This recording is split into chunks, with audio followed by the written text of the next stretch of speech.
Mobile চুলো হয়ে যাচ্ছে, ইন্টারনেট বেশি ইউজ হচ্ছে, আপনার হাতে থাকা স্মার্টফোন থেকে সরাসরি লিঙ্কে চলে যাচ্ছে এবং আপনার পার্সোনাল ডকুমেন্ট গুলা কি অন্যের কাছে চলে যাচ্ছে। স্মার্টফোনের এই তিনটি সেটিং সম্পর্কে আমাদের সবারই জানা দরকার। আমরা সবাই স্মার্টফোন ব্যবহার করি, কিন্তু আমরা স্মার্টফোনের এই তিনটি সেটিং সম্পর্কে জানি না।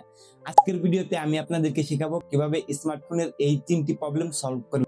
নাম্বার ওয়ান, আপনার মোবাইল স্লো প্রবলেমটা সলভ করার জন্য সরাসরি চলে আসবেন সেটিং এ। জাস্ট ফোনের সেটিং এ চলে আসুন আর সার্চ বারে সার্চ করুন রিফ্রেশ রেট। রিফ্রেশ রেটের ভিতরে আসার পরে দেখতে পারতেছেন ডাইনামিক, স্ট্যান্ডার্ড, এমনকি হাই।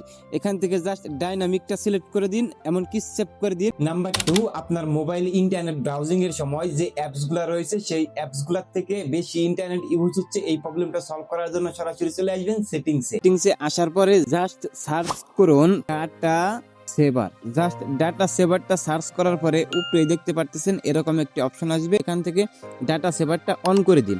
এমনকি ডাটা সেভারটা অন করে দেওয়ার পরে ব্যাকগ্রাউন্ডে যত অ্যাপস রয়েছে সেইগুলো সবগুলো অফ করে দিন। এখন থেকে আপনার ফোনে এমবি কম কাটা শুরু করবে।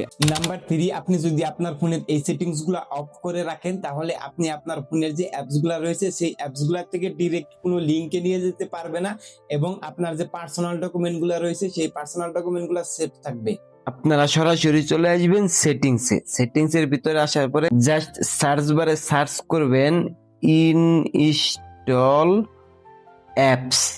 ইনস্টল অ্যাপসটা সার্চ করার পরে এরকম একটি অপশন আসবে।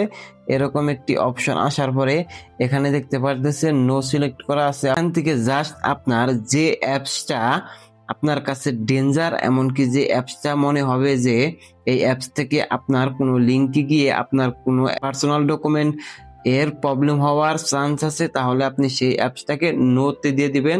এমনকি আপনার যে অ্যাপসটা অ্যালো রাখা দরকার সেই অ্যাপসটাকে অ্যালো দিয়ে দিবেন। নতুন কিছু শিখতে এখনই সাবস্ক্রাইব করে রাখুন আমাদের চ্যানেলটা। আসসালামু আলাইকুম।